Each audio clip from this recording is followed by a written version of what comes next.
নমস্কার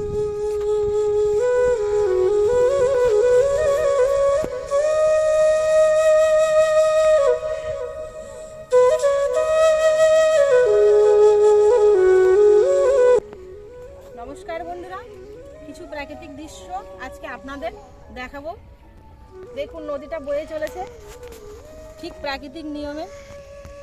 এই নদীতেই কত জেলে ছোট্ট ছোট্ট নৌকা নিয়ে মাছ ধরে, সেই মাছ বাজারে বিক্রি করে তাদের সংসার চালায়। এই নদীটা এখন দেখুন কতটা শান্ত, কিন্তু আবার এই নদীতে যখন বান আসে, নদীর জল ফুলে ফেঁপে উঠে যখন এই নদীর বাঁধ ভেঙে সেই জল গ্রামে গ্রামে প্রবেশ করে, তখন কিন্তু প্রাকৃতিক অনেক কিছু নষ্ট হয়ে যায়, মানুষের প্রচুর ক্ষতি হয়, চারিদিকে শুধু হাহাকার পড়ে যায়, আর কত মানুষেরও মৃত্যু হয়ে যায়। সেই সব দিনের কথা মনে পড়লে এখন কিন্তু ভীষণ কষ্ট হয়।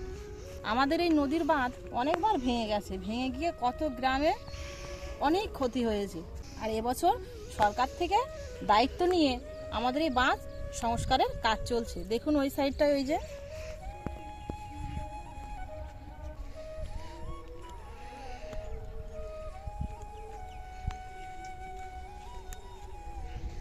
নমস্কার বন্ধুরা, সুপ্রিয়া কিচেনে আবারও আপনাদের সবাইকে স্বাগত জানাই। পৌষ পার্বণ চলে গেছে, তাই বলে কি পিঠে খাওয়া যাবে না? এখনো তো পৌষ মাস শেষ হয়নি, আর যতদিন কিন্তু এই শীত থাকবে ততদিন পিঠে পুলি সবারই খেতে ইচ্ছে করবে। আজকে দেখুন হাতে এই যে পাকা পিঠে নিয়েছি, একদম পাকা কিন্তু পিঠেটা। এই পাকা পিঠে দিয়ে আজকে পোয়া পিঠে বানাবো। ভিডিওটা না টেনে প্রথমের থেকে শেষ পর্যন্ত দেখার অনুরোধ রইল আপনাদের কাছে। তাহলে চলুন যাওয়া যাক, আজকে এই নূতন জিনিস পেঁপে দিয়ে পিঠে বানানো যাক। পিঁপেটা ভালো করে ধুয়ে নেব। পিঁপেটা পেকে একদম দেখুন নরম হয়ে গেছে, যে টিপ বসে যাচ্ছে। পিঁপেটা খোসা সমেত কেটে নেব।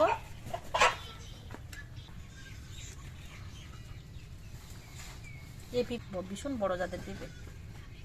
এখানে আমি একটা এই যে কুড়ুনি নিয়েছি, বড় কুড়ুনির একদম এই ঘন সাইডটা দিয়ে পিঁপেটা কুড়ে নেব।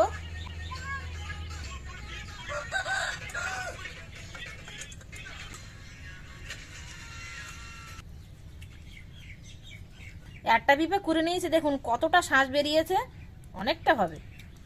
পিঠে বানানোর জন্য আমি এখানে নিয়েছি আতপ চালের গুঁড়ো। এই আতপ চালের গুঁড়ো 2 বাটি নিয়ে নেব। আতপ চালের গুঁড়োটা আগের থেকেই গুঁড়ো করে রেখেছিলাম আমি। আবারও আরেক বাটি দিয়ে দেবো। পৌনে 1 বাটি নিয়েছি আমি ময়দা, দিয়ে দেবো স্বাদ মতো লবণ, 6টা-7টা এলাচ ফাটিয়ে দানা বের করে নিয়েছি, দিয়ে দেবো।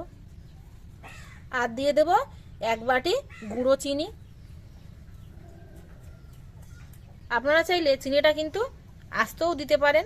শুকনো উপকরণগুলো এবার ভালো করে মিশিয়ে নেব।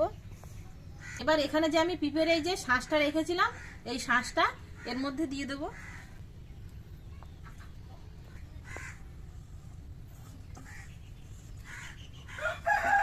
আবারও ভালো করে মিশিয়ে নেব।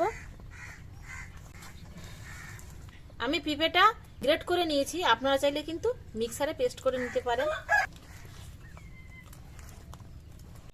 সবকিছু মাখিয়ে একটা থকথকে ডো বানিয়ে নেব। ডোয়ের ঘনত্বটা ঠিক এরকম রেখেছি। পিঠে বানানোর জন্য ডোটা একদম মাখানো রেডি হয়ে গেছে। এবার পিঠেগুলো বানিয়ে নেব। তেল সমেত কড়া বসিয়ে দিয়েছি, এবার পিঠেগুলো ভেজে নেব। এখানে দেখুন একটা আমি গ্লাস নিয়েছি, এই গ্লাসের মধ্যে ডোটা দিয়ে দেবো। তবে আপনারা চাইলে এখানে বাটি নইলে ডাবুস এইসবগুলো দিয়েও এই ডোটা ছাড়তে পারেন। আমার কাছে নেই তো, সেই জন্য আমি গ্লাসেই ছাড়বো। তেলটা প্রথমে খুব ভালো করে গরম করে নিয়েছি, দেখুন গরম হয়ে গেছে। এবার পিঠেগুলো ছেড়ে দেবো।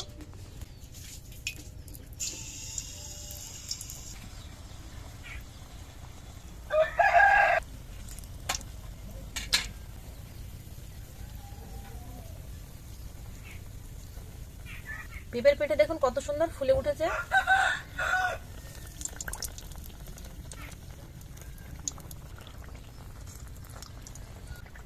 একটা পিঠে হয়ে গেছে, এবার তুলে নেব।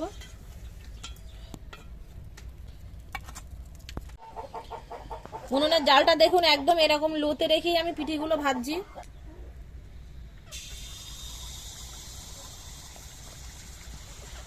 পিঠেগুলো বিভিন্ন কায়দায় হয়েছে, বিভিন্ন ডিজাইন, কোনোটা ছোট, কোনোটা বড়, কোনোটা লম্বা।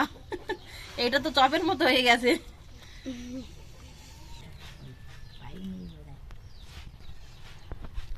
দেখুন পিঠের ভেতরটা কিন্তু সেদ্ধ হয়ে গেছে আর কত সুন্দর জালি পড়েছে।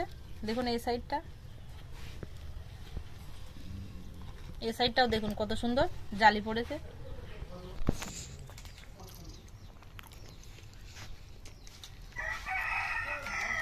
এমনি পিঠেগুলো নরম হয়েছে বলো না? দেখো কি সুন্দর হয়েছে এর ভিতরটা, দেখার মতো, খেতেও খুব সুন্দর। পাখি খাচ্ছে দেখো কুচকুচ করে। আমরা তো শুধু চাল আর ময়দার পিঠে খাই, কিন্তু তার থেকেও শতগুণ টেস্ট হয়ে যায় এই পিঠেটা, এত ভালো খেতে হয়েছে কি বল। আপনারা যদি একবার না বানিয়ে খান তাহলে বুঝতেই পারবেন না যে এই পিঠেটার স্বাদ কতটা ভালো হয়েছে।